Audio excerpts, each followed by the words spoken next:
I will stop the live, maybe half of my employee tatanggalin ko. So, may mawawalan talaga ng trabaho. Nanonood ako ng live mo. Pag ikaw yung nandun talaga, libo-libo. Parang kang nasa battlefield. Nakikipag gano'n na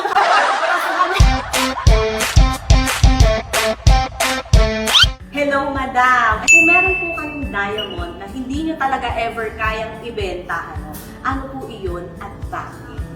Sarang, ito. Bakit? The magic bracelet.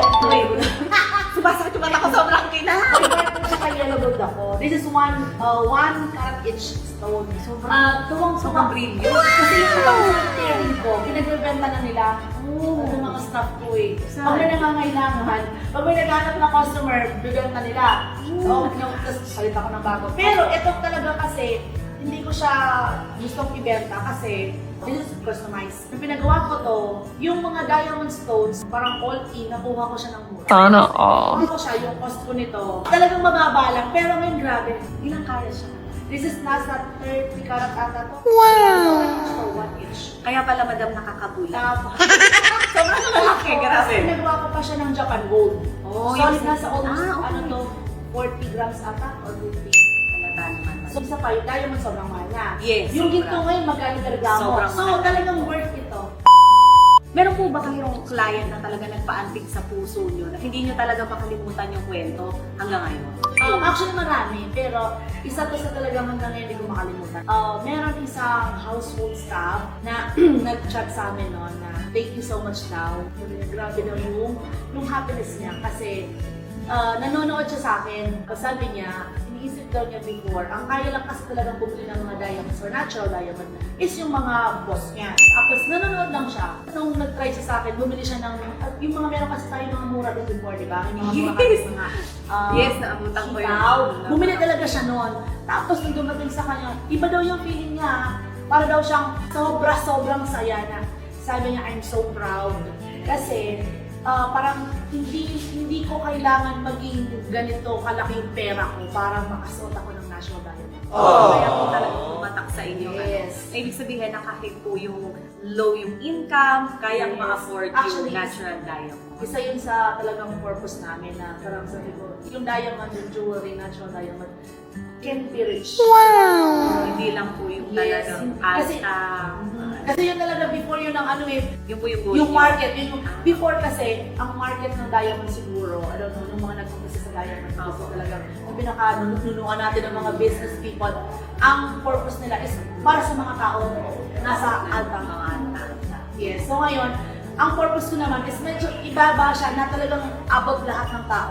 Abot kamay, Abot nabasa. Abot ganyan. kamay. Madam, eto naman, merong bang panahon na sa tingin nyo hihinto na kayo sa pagla-live? Oh? Sana positive! Sana positive! Ay, hindi! Sana negative pala! Sige, madam. Sige, madam. Explain. Kailan kayo panahon na yun? Actually, even yung ibang mga business people siguro na nasa online, siguro parehas na sasagot ko. Diba sabi mo sa akin kanina, nasa peak ka eh. Yes. So bakit mo kailangan hinto? Yung drive, madam, yes. nandun pa yun. Siguro time will come pero wala sa isip ko yun sa ngayon. Tsaka maraming umaasa Yes. sa'yo, Actually, empleyado, isa pa yun. clients Tama. na mahilig sa diamonds. Ano na lang mangyayari sa kanila? Yes. Di So, ba? kung yung question na yan na I will stop live, siguro I'm so selfish if I will do that. Kasi pag nag-stop ako ng live, benefit lang sa akin yan. Kasi madam, ikaw settled. Yes, Oo, exactly. diba? So, if I will stop the live, mapapahinga ako sa limit ko eh. Actually, yun ang isang purpose ko. Gusto ko prioritize ko naman yung health ko, even my secretaries knows that. Priority ko naman sana yung health ko, everything, my family, everything. Pero, pag ginawa ko yun, ang positive lang nun, impact is sa akin. Ang kabaliktaran nun, maybe half of my employee tatanggalin ko. Kasi mostly of my people, lahat ng mga empleyado dito, karamihan is sales from our line. So, may mawawalan talaga ng trabaho. Saka madam, Right, alam nyo, yun ang nanonood ako ng live mo. Pag ikaw yung nandun talaga, libo-libo. At saka ang hirap mag-mine. Ang hirap mag-mine. Dahil nga parang alam nyo yun, yung parang ang nasa battlefield.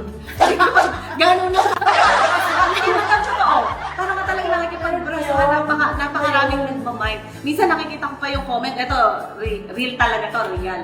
Ako, admin, patulong naman kasi hindi makita na nag-mine ako, o, di ba? So, nanonood talaga ako ng live. So, talagang Alam ko po maraming malulungkot, Yes, para sa di ba?